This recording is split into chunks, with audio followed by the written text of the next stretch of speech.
Today is September 26, 2019, and we are speaking with Zuni Pueblo community members Marnella Kucate-Yepa and Cordelia Hooee. Located near Gallup, Zuni Pueblo is located on the western edge of New Mexico. Marnella currently serves as director for the Zuni Health and Human Services Division. Cordelia is the archivist for the Zuni Tribal Council. We are joined by our videographer, John Sims, and our project assistant, Jonna Payden. The interview is being conducted by Rose Diaz, IPCC project coordinator. Just some background information to start your interview.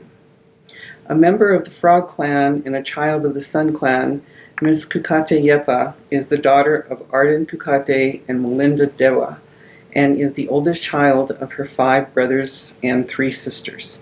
She is married to Lloyd Yepa, a self-employed potter, and they have 1 son, Jalen. Her early education was in Zuni. She graduated from Gallup High School and in 2004 attained a bachelor's degree in health education from the University of New Mexico. She began her working career in health-related issues in 2004 and moved quickly to administration. Currently, she leads a division of 11 programs and supervises a team of 19 employees. In 2004, she was the first female governor's candidate to run in the tribal elections, and her service work is geared to several local boards and committees, such as the Zuni Youth Enrichment Program, the Northwest New Mexico Firstborn Program, and the Zuni Wellness Coalition. Taught by her grandfather, Marnella is a traditional fetish carver since the age of 10. Her artwork was often the main source of support for her and her family until graduation from UNM and full-time employment. She is also a traditional Zuni woman with cultural responsibilities in addition to her professional life. Cordelia Hooee and her brother were born and raised in the Pueblo of Zuni and are children of Mary Hooee, a registered nurse. Ms. Hooee also credits her loving relationship with her grandparents and aunt as providing teachings which continue to guide and inspire her to the present.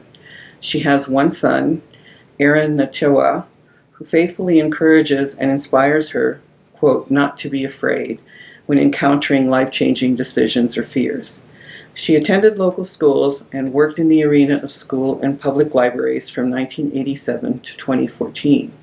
Cordelia returned to school as a non-traditional student, attending part-time classes prior to earning her Bachelor of Science degree from Arizona State University. With such a strong background in libraries, she received her master's, graduating from the University of Arizona School of Information in 2016. She is currently the archivist for the Zuni Tribal Council, the first Pueblo Tribal Council to institute a council reference library and archives. The goals of the archive include assisting tribal leadership in easy access to their internal and technical reports, and to establish formal archival holdings that promote the integrity of former governors' administrations, presently covering some 20 administrations. Both of these collections greatly enhance the availability and access to information and assist the Zuni community as they continue to write their own history. It also allows for the celebration of the many accomplishments as a sovereign nation who first encountered explorers in 1539. Thank you for joining us today. And Cordelia and I discussed the topic of mentors in this interview and wanting to have something that we could go back to, that kids could go back to and look at, how do you develop a relationship? Does it have to be in your field? Does it have to be, is it somebody who's, really a lot older than you? And she suggested that her major influences, several she mentioned, but she really wanted to add you to this conversation. Who would you describe as major influences in your personal and professional life? My grandparents. My grandmother, my maternal grandmother, and my paternal grandfather and grandmother. Of course, my son. And I have one of my teachers from high school that I still keep in contact with. I graduated from Albuquerque High School, and she was an English teacher, and she mentored me through high school a lot, and I grew close to her, and she would advise me. And finishing high school, I had a lot of had a large part to do with her and the things she taught me and what she advised me with. And like I said, I still keep in touch with her. I call her my former friend. You're my former teacher. You're my former friend. She was a big influence in my life. And of course, my son as well. I raised him as a single mother from the time he was 6 years old, so we're very close. He's been there for me, and we've been there for each other. The times that I was making changes in my life, like when I was offered the position of librarian for Zuni, should I take it, and talked it over with him, and that's when he told me, he goes, "Come on, Mom, you can't be afraid." So I've always kept that in my mind. If I was faced with something, even if just going on the freeway for the first time, that's what he said to me too. It's like, "Come on, Mom, you can't be afraid." So I've always kept that in my mind. And one person who's really been there for me, spiritually, mentally, and just encouraging me with, life decisions, was her dad. I've known Marnella's dad for almost 30 years, and he was one who encouraged me when I was deciding to go back to school, and he kept telling me it'll be worth it in the end, and that's what I kept in my mind. What is important about finding a mentor or defining a mentor?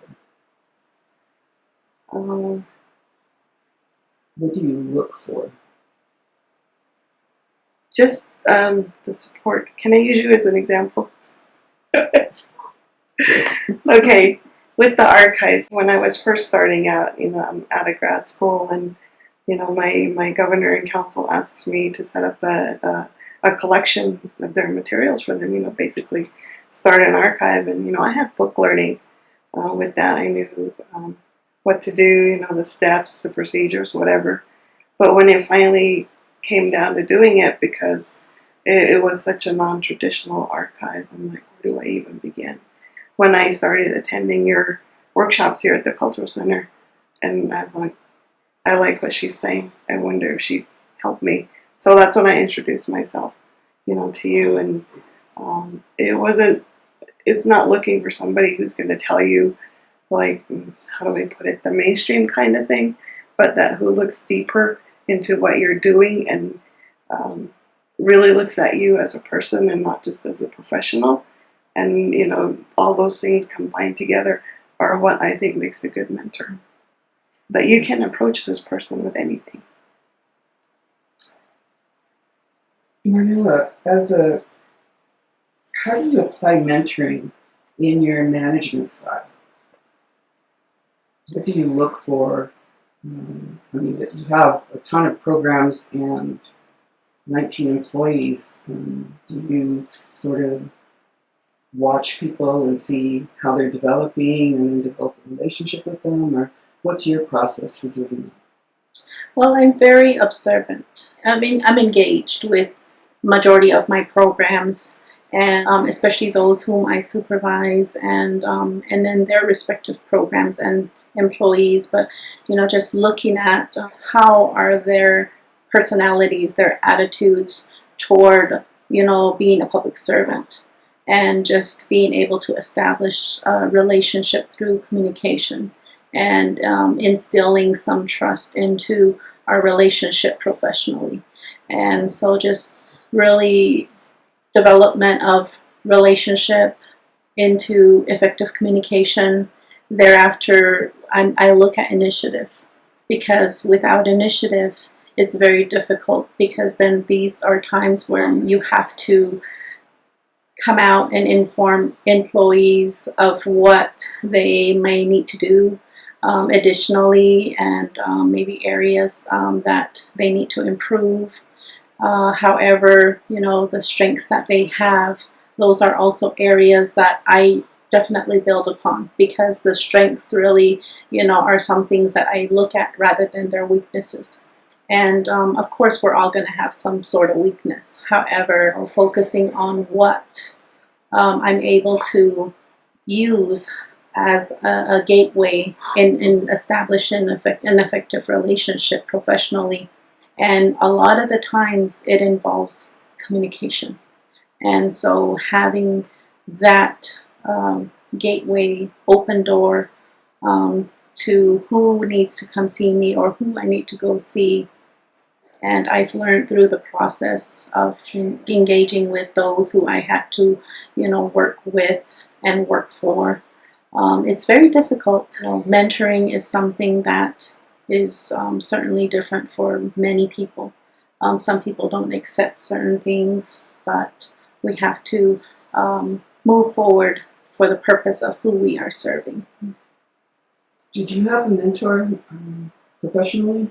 Did you rely on someone to mentor you as you moved into a full-time employment and the different things that you did over the course of many years to get to where you are today? That's a good question. I've utilized a lot of, people as far as resources, and I cannot pinpoint exactly one individual that may have really served as a mentor. But when it comes to spirituality, spiritual insight of who I am and what I need to do to help guide me in a direction where I always put my professionalism forward in business, to do my best to be ethical about the decisions I have to make, the actions I have to take. And if anything, I don't have that personal relationship. However, I've been, listening to a lot of Pastor Joel Osteen. That's really where I get some of my inspiration, some of my influence from, of how, I should work, how I should be as an individual. And it's not directly there. However, the teachings are there, and what do I want to do in the mainstream of professionalism, and how do I want to apply that form of teaching. I've had the opportunity to go to one of his Night of Hope in Phoenix, Arizona, so that was really something that was on my bucket list. So that's someone that I see as a mentor who's not physically present. Good. That's an interesting kind of outsider thing. We haven't had very many of those. I mean, it's been very articulated in terms of people in their community or teachers, or but very rarely have we heard this story of an outside influence. The relationship I developed with Pastor Jack Lankhorst, he's from the Riverside, California. He's also has been an influence as far as a mentor, just coming to visit our Pueblo. When I first met him, we were able to, start a working relationship where they come biannually to provide our community with, free activities. And so that's another individual that has really had some form of professional impact in, the direction I should go, how to treat people, how to treat my own self, when to take time out. So it's just simple things in life that we think are so complicated. We make it complicated. Both of you are in very different professions. So I'd kind of like to hear how, for you, Cordelia, how has your connection with Marnella impacted your role and growth as a professional? When I first started with the governor's office collection, Marnella was one of the acting tribal administrators at that time. We had two, and the other one was my supervisor. But Marnella would come in from time to time to the office and talk with me about what I was doing. And when I first started, I worked for the Pueblo Zuni before, but I didn't really know the internal operations, like how the governor's office operated, how the tribal administrator's office operated, and how those two worked together to oversee all the tribal programs, the courts, the police department, fire department, all those things, working with government agencies, especially, and with other tribes. I didn't know the inner workings of that. So when I started processing my collections, I really wanted to know about all those relationships. How does this one federal agency that's really prominent in the documents work with our governor and council and the tribal administration. So when Marnella would come into the little room that I worked at, I'd pick her brain. I'm like, okay, I'm working on this. What are your thoughts on this? Or what is this? How does this relate to our government? How does this relate to the organization? So I would pick her brain, and that's how I learned a lot about the tribal organizational structure, the workings of the governor's office, and how the tribal administration oversees the programs and their ties and all the relationships. So I think a lot of it was picking her brain, and that's where I got a lot of my information. I wrote everything down. Okay, this is how this is, and that was important to know. Those relationships were important to know as I was putting together my collection, so that I would know more in depth about what the collection was about. Did you understand your role in mentoring Cordelia? And she would come to you and ask you these things, that she was looking at you as a mentor? Not necessarily. However, I'm always, helpful in however I can, and especially when I'm communicating with those who work for our organization, like with Cordelia. But it's always also a good time when people, your colleagues, are asking you questions on things that you need to expand in ways your knowledge on. And at the time, I really had to learn quickly of what it is that our tribal administration was about, how it was organized. I had to learn quickly as well, even though I've worked for the Pueblo for a number of years. But, just having to have some dialogue with a colleague is, for me, valuable, because it also teaches me. She also was teaching me through the process of her questions, through people questioning you. It helps you to, in ways, refresh what you need to know and how much you need to know. So I think those are things that I didn't really consider. I was mentoring her through the process, but we really had we really have a good relationship in as far as communication goes. Anything that she asks me, we usually, end up talking to get whatever it is that she needs. So. Why do you think, Marnella, that it's important to have people who are willing to mentor as they become leaders? Well, I believe it's important, to have a mentor because, we don't really realize it at the time, but I think as life goes, we understand who helped to shape us, who has helped me, and whose negative behavior has helped me as well. Because there's always the positive and the negative energies that come into play when it comes to politics and organizational structures. So it's just really looking at who has really had an impact in my life and taking a short self-inventory of what do I need? How do I need to proceed with this? So it's just taking a little bit of time out in order to figure out how people have benefited your life professionally or who has not made those benefits. So in ways, I've been able to establish my own mechanism of who I bring in and who I take out. And it's not to be unprofessional about it, but just really being professional in how do I need to grow and how do I need to move forward to be able to assist someone. Because as a public servant, you're always there for somebody, someone that needs help. And how am I going to best effectively be able to provide that? So knowing myself and what my strengths and weaknesses are, and how I'm going to handle certain things and what I'm comfortable with. So just building my own inner strength, my own more or less vocabulary. If I hear people talking, I like what they're saying. So I start jotting down what they're saying, and I utilize people's quotes and quote them for it, credit them for it. So that's how I've learned. Having that sense of background helps when it comes to mentoring, because as a mentor, we've only become possibly a mentor in a way where we've developed our own skills and what we can share with those who are willing to accept our help. What is, Cordelia, let's start with you. And this is a question for both of you. What is the most valuable thing that you've gained from your relationship with Marnella? On the professional side is learning in depth about our tribal organization, what makes it run, and those are very important because of the work I'm doing, and I need to understand those things.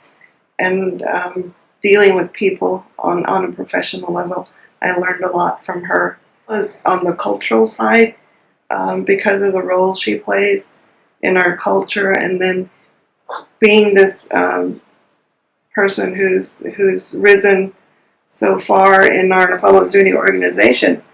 I really admired her for that. Because when I first met her, she was still attending school at the University of New Mexico. And I remember because she was working on a project, and she wanted my mother's address or phone number so she could go talk to her about her project. And so I remember her, she was still in school, and then I left Zuni and went back to school myself, and I came home and I started working for our tribe again, and I find out she's the director of the Teen Health Center. And I'm like, oh, she finished her degree, and that's great. And then as I began, working a little longer, I heard about all the things that she was doing for the community. There were so many programs that she was providing for our community, our teens especially. And then again, I go to school, leave the Pueblo, come back, and here she's got this teen health and family wellness center built. I mean, it's a bigger building, it's impressive, but also impressive was just how far she had come. You always get the feeling that, and it's not about her, it's, oh, I did this kind of thing, this was my accomplishment.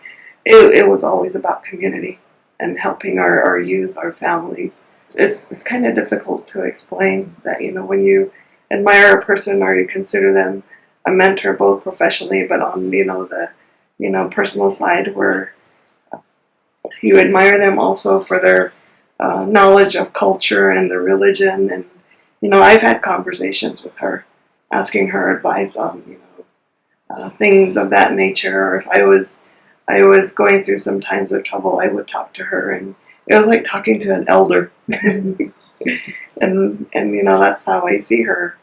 Even though she's younger than me, she's just got so much knowledge about a lot of things, and I'm like, this is somebody I can go to, and they can help me with a lot of things. What's the valuable thing that has come from this relationship?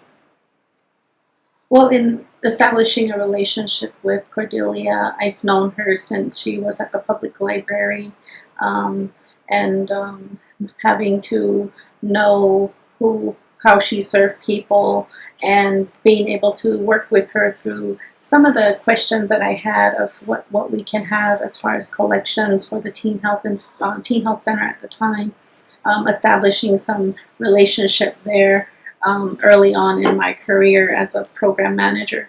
And so those are things that as years went on, just the relationship got a little bit more on the professional end of what can we do together. I believe that with Cordelia, I established a lot of trust. She was very knowledgeable in what she did for the organization as an archivist, and the value that she has in how confidential these documents are to be, and how she provides that ethical standard in her work. And I appreciated that about her. So I think those are the reasonings of why I, put so much trust in Cordelia, in both professionally and definitely personally. However, any help that we both needed, I think those are two things that we were able to do off work hours. But I think just establishing professionalism with Cordelia, the background she brings, even though we're two different into different fields. Sometimes, you can find those relationships that really help you excel. And she's done that for me. Because if she wasn't questioning me with all these tribal government information, I probably won't really know as much as I know. but how do I build my capacity administratively in order to fulfill or support people when they're asking me questions. How she's helped to develop not only my professional life, but to help me individually. That's really where Cordelia comes in. And she may not know it, but I feel that I've really grown a lot from just her relationship and the trust that we have in reference to anything we do administratively, how things are protected. So I think those are really skills that she has in how she can protect our tribal government, and the documentation she has to be able to house, and how much she has to house, because I've seen what she's been doing, and it's a lot of, you know, documents that she's responsible for. But in order to really create something that's gonna help with our history of tribal government, she has that ability, the skill, and the talent to be able to do that, and I admire her for that. So the relationship of mentor and mentoree is really one of growing together. Is that, do you see it that way? You know, the mutual respect, the helping each other understand the differences and the strengths that each of you bring. So it's more growing together. I think more so for me, you know, like I said, picking her brain about different kinds of things. For someone, you know, so young, she has this storehouse of knowledge about our culture, about the tribal organization, you know, working with different government agencies. And even, you know, when I talked to her recently, she's doing all these things, talking with legislators, our Congress people, working with top level people in the health field, and how she's doing that. And it's amazing to me that she's just has this wealth of knowledge that, you know, you wouldn't expect someone, you know, so young and, you know, working at this little reservation organization, you know. Sorry to put it that way, but not so little. Yeah, a lot of programs. Yeah, a lot of people. That's a lot. To see her really being successful at it. So I'm like, I really admire her. So I'm gonna talk to her. I'm gonna pick her brain to see how she does things, because I've managed a program before with staff, but she has a larger staff. How does she deal with those things? Mm-hmm. And how does she keep her program on an even keel, you know, just keep establishing those relationships with her staff, and then, you know, establishing those relationships with people outside of the reservation, and she does it so well. What advice would you give to young people today in terms of finding mentors, in terms of you know, having aspirations? I think a lot of things that we read and a lot of things that we see in the media, it's all about nobody's really doing anything to help the youth. And so what advice would you give younger members of the community in terms of finding mentors, you know, having some aspirations and dreams? Well, I think it's a lot of you know, belief in yourself, and establishing, you know, some self-confidence, because a lot of the times we doubt ourselves. I doubted myself in who to go to, what to ask, how to ask things, and it's always, as young people, you know, they also have a wealth of knowledge. It's just how the context they put it in, and having to come from that place of my time of being so shy and not able to ask a question, not able to raise my hand. You know, there are those days. However, you know, when you challenge yourself to think outside the box, to step outside of your comfort zone, and to ask little questions, little steps at a time, is really what helps. because the times you take those giant leaps, it tends not to work. It didn't work for me. But the steps that I took in to build my confidence, it really comes with confidence to be able to assert yourself, because there are, administrations that I've worked for that was really, really challenging. And there are people that you're going to work with in the future who will be challenging and who will not be respectful in some sense. And so just being able to balance, your own emotions, because it really takes a lot of emotion, takes a lot of energy to be able to prepare yourself for the future. And so many things are happening, so many changes, so many trends are happening.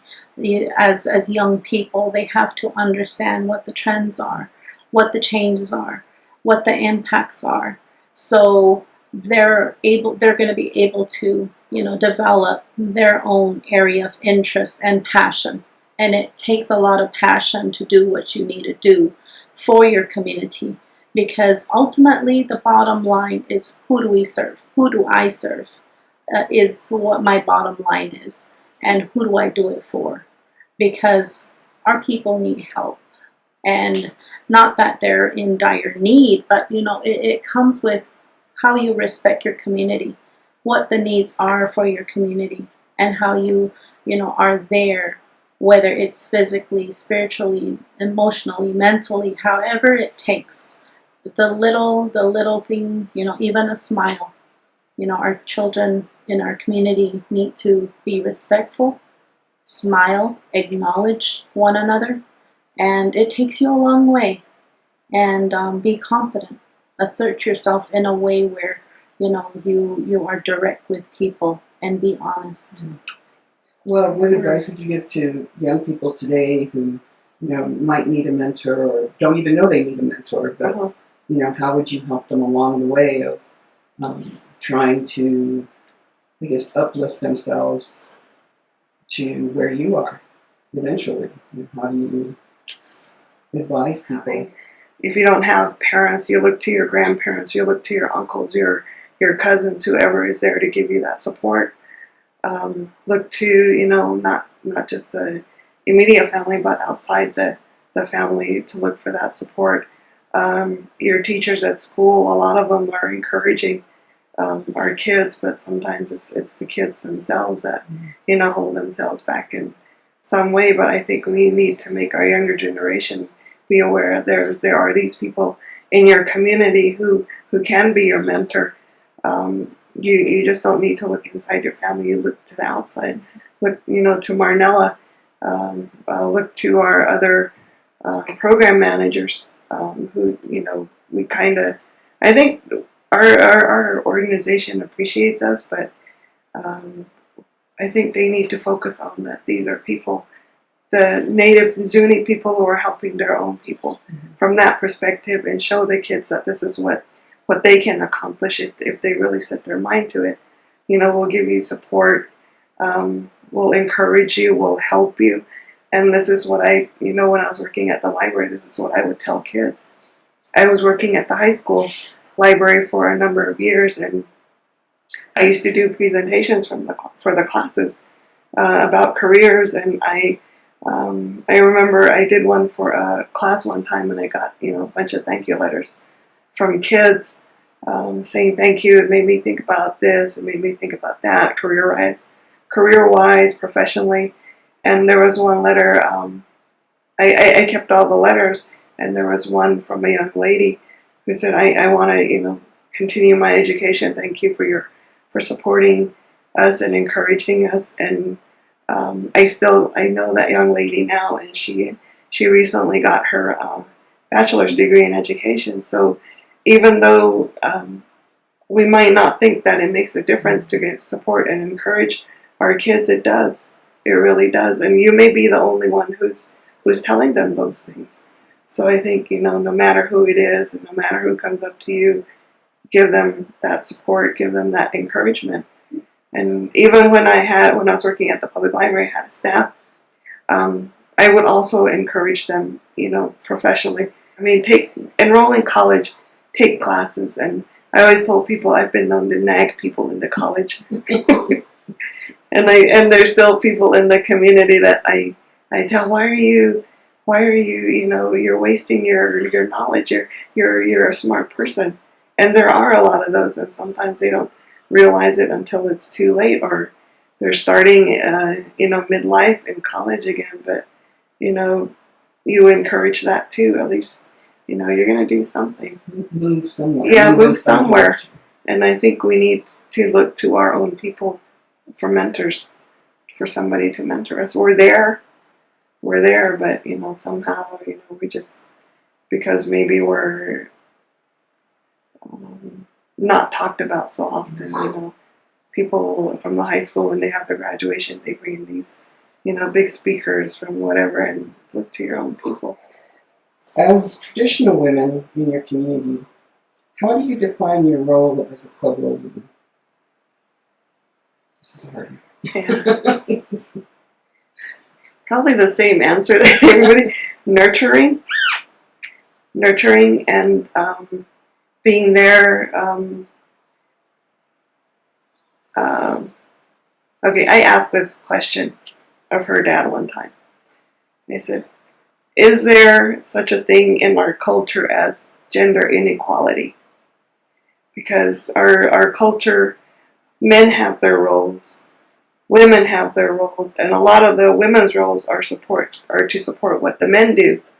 Like with our cultural activities, we have, as talking about the big industrial cooking days that when the men set the date, for a religious event or whatever, the women, the women know, okay, this is the time for cooking. And the answer I got was, no, women just have, there's no gender inequality. Women are just as important, maybe even more so than the other side, because our culture, we're a matrilineal society. Our clan line, our family line is through the female side, and it's recognized as going through the female side. So what her dad also told me was, if it wasn't for the women doing these things to support the men, and I've heard it from other men too, that things wouldn't get done. As a traditional woman in your community, how do you define your role as a Pueblo woman? Well, defining my role traditionally is something has been important in my life.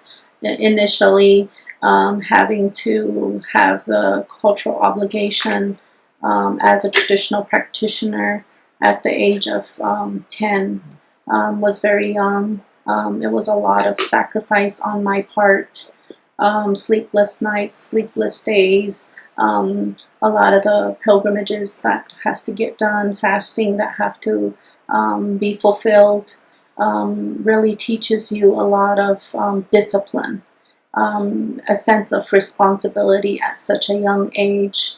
There were times where I cried about the responsibility I had at a young age, because I wanted to sleep and I wanted to eat certain things.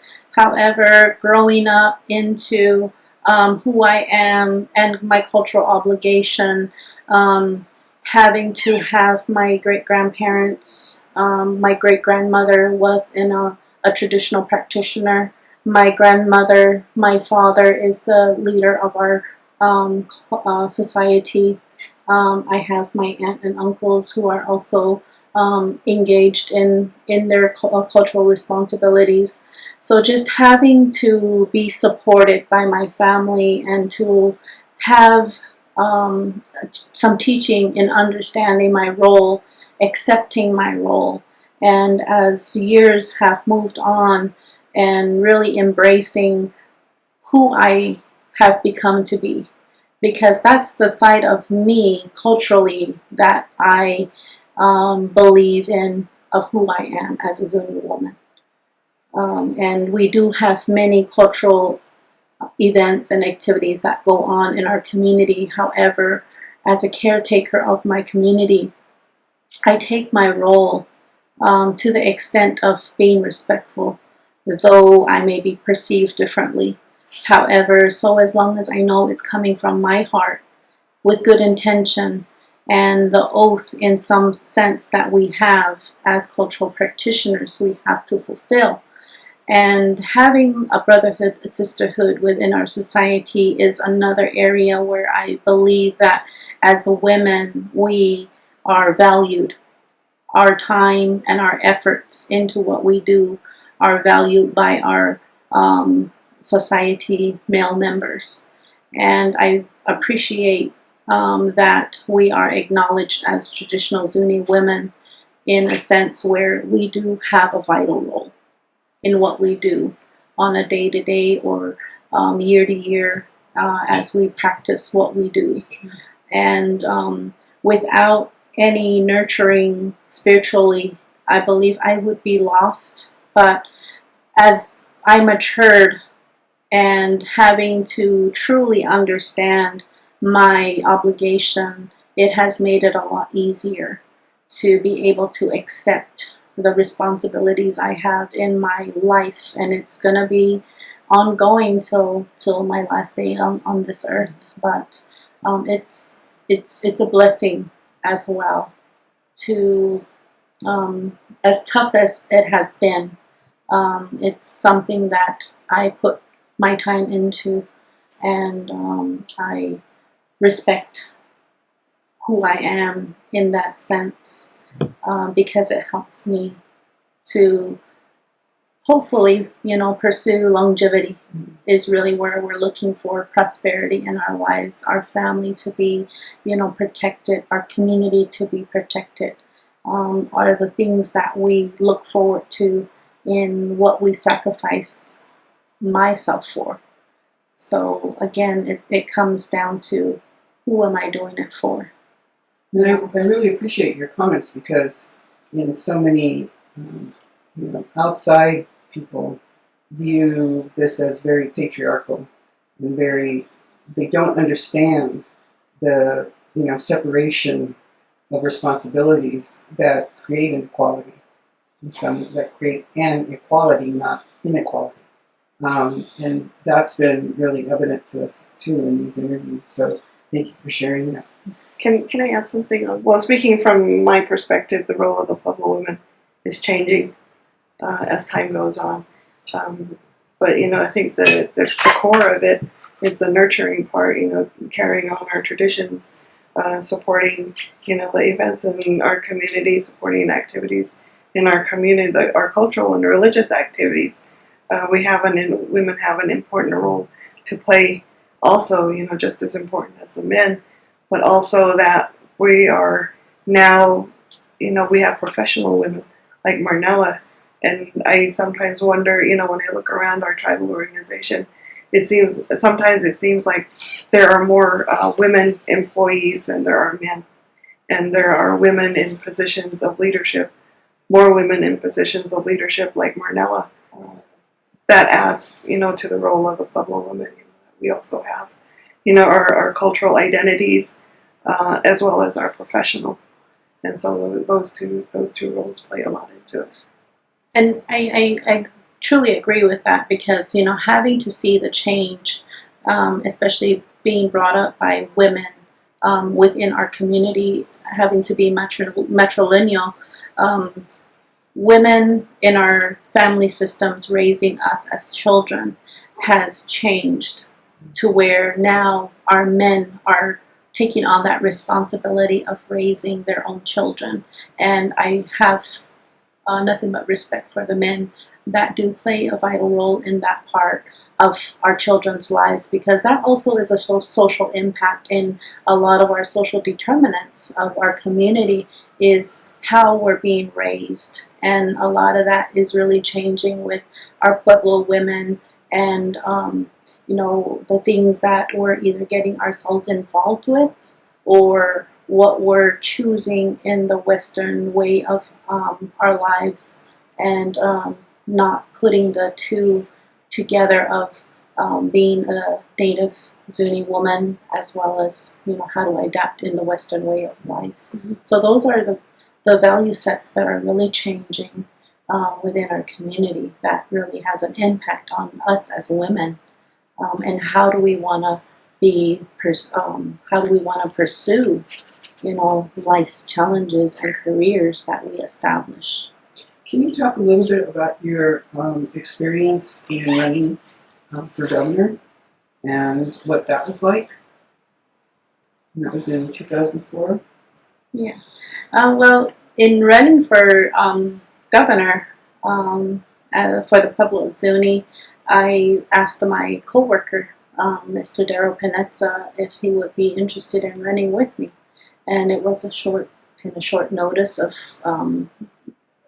applying for the position, and I believe it was a challenge. A new challenge that I was pretty much venturing into, because oftentimes Zuni women are not necessarily looked at as fulfilling the role of a governor. However, I believe that with the ability and the strength and the courage that I have, I made an effort. Because when you look at the whole community, not only the organization, but when you look at the community as a whole, people need help. And how, as a Zuni woman, can I be able to provide that help and be of service to my community people? Not only was I focused on the Zuni tribal organization, but I was focused on what our people's needs were, the unmet needs that our people live through on a day-to-day. And that's really what I looked at in prioritizing. And I looked to my father, who has, at the time, had about 12 years in office, and as a councilman. And I really looked toward him to educate me in what I needed to know, what I needed to understand.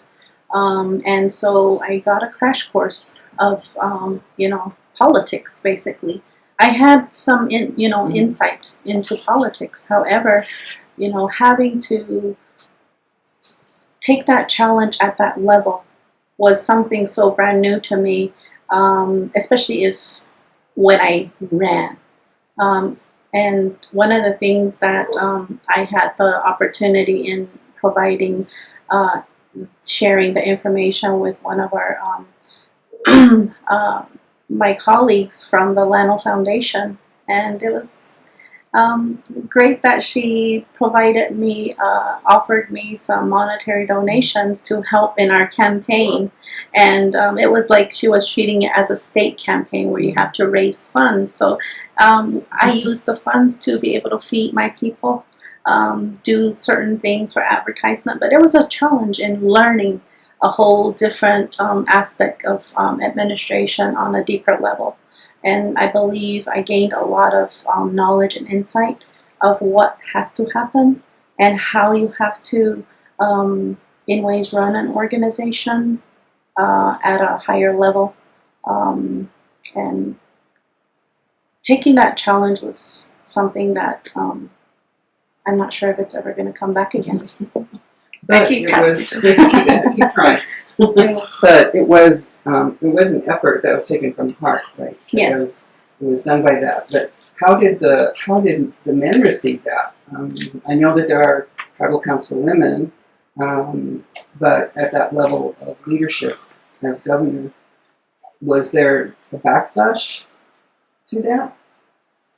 Honestly, I probably there may have been some backlash. However, it's up to me as a Zuni woman and what rights we have as Zuni citizens.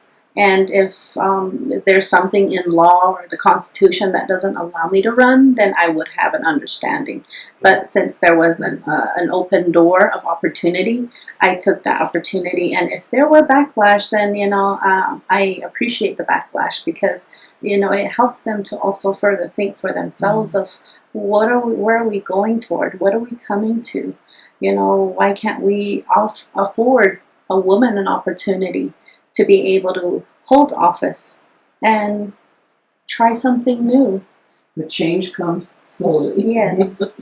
Well, we're at the end of our interview, but I wanted to offer you the opportunity to add to anything that you might like to. When you mentioned the project, about Pueblo women in roles of leadership, I immediately thought of Marnella. I She is an incredibly strong woman, and that's what I admire about her. Having the courage to run for governor, that took a lot. That took a lot because, people get scrutinized when they do those things, but, she's come across so much adversity at times, but she's pulled through. I think her cultural, her background and her culture and her religion has helped her deal with a lot of those things as well as family. But I see her as this incredibly strong woman who has roles in both, the Western way of life and our Zuni traditional way of life. And those two things have come together to make her who she is. And that's one of the things I really admire about her. And, when I got to know her a little bit more and, working with her on my project and learning about, how much knowledge she has, just about, our Pueblo Zuni organization as well, that just added onto, my view of her that, professionally, moving up and culturally and having all this wealth of knowledge that, she readily shares with others. So I thought, that's why I thought that she was really a great candidate for this project. She's my hero. Well, any last words? Well, I believe that everything that I've come to have done and what I still have yet to do would not have really been made possible without my parents who brought me into this world, my grandparents who helped to shape who I am, and with the daily, work that I have to do for my community, a lot of my support comes from my husband and my son and my immediate family who are there. My mother who is there for me, helps me when I need certain things to do for my son culturally. Having people in my life that make some of my responsibilities a lot easier when I go home. But professionally, having that true support from my immediate family without scrutiny, and this just unconditional love and support that I've had from my aunts, my uncles, my parents, my husband, and my son. And without that, I believe I would break easy. And without those people who have put me through adversity, those are the people that I credit also, because if I didn't have the challenges that I had to go through, the obstacles that I had to meet, those are the things that would have not allowed me to learn and to go beyond in how I need to get beyond from one point to another through so much adversity. So adversity in some senses could be a good thing. There might be some painful times, but it really helped me. It shaped who I am today. There is some fear that I have. However, I'm no longer scared as I used to be. I take the challenge as it comes, and I can be able to think quickly on my feet, and so it's just, those are the things that really come out of adversity, is being able to think really quickly and process things quickly. Sometimes things take longer to process for the decisions we have to make administratively. However, there's a lot of the times where when you have so much support behind you, the love behind you for the work you do tirelessly, that's who I am. If I didn't have a passion to work in the area of work I do, those are the things that I probably won't have as tangible outcomes, because the things that the times that I faced a lot of fear, basically, is, helped me work through being informed of the status quo is something that I didn't want to be, someone I didn't want to be. And so that's why I really pursue in ways I can challenge myself and challenge others who work under my division.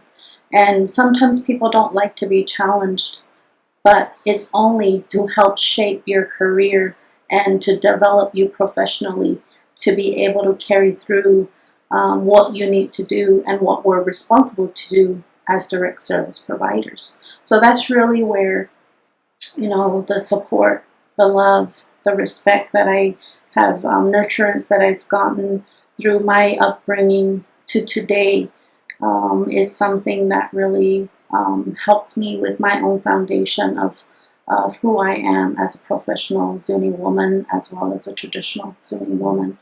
And it's hard to find,